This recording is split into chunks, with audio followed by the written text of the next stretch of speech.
ৰজাৰো ৰজা আমাৰ শিশু যিছু ধৰা জন্মিল সৰগৰ প্ৰভু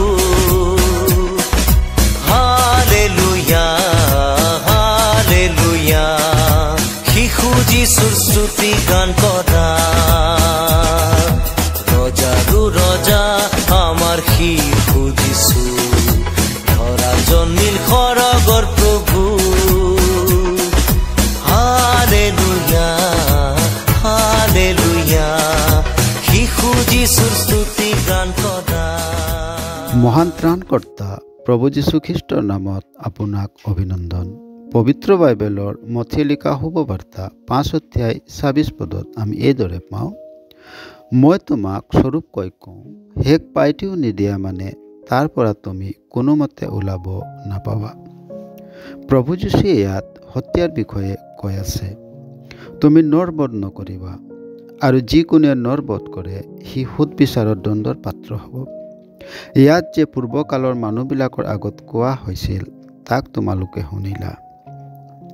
কিন্তু মই তোমালোকক কওঁ, যিকোনোৱে ভায়েকক খং কৰে তেওঁ সুদবিচাৰৰ দণ্ডৰ পাত্ৰ হ'ব, আৰু যিকোনোৱে ভায়েকক নিৰ্বোধ বোলে তেওঁ মহাসভাৰ দণ্ডৰ পাত্ৰ হ'ব, আৰু যিকোনোৱে ভায়েকক মোৰ বোলে তেওঁ অগ্নিময় নৰকৰ দণ্ডৰ পাত্ৰ হ'ব।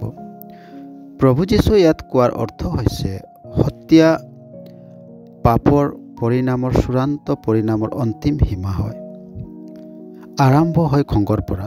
খঙৰ হেতুকে মানুহে আনক নিৰ্বোধ বুলি ভাবে, আৰু সন্মুখত থকাজনক তেওঁ মূৰ্খৰ দৰে দেখা পায়।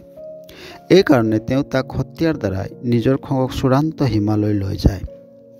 পাপৰ হেতুকে মানুহ ঈশ্বৰৰ সন্মুখত দুখী হয়, আৰু ইয়াৰ বাবে যি দণ্ড নিৰূপণ কৰা হৈছে সেয়া হৈছে নৰক।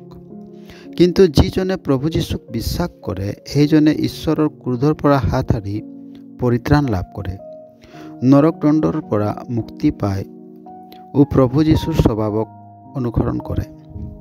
আপোনাৰ জীৱনতো এইদৰে কৰিবলৈ ঈশ্বৰে আপোনাক সহায় কৰক। ধন্যবাদ।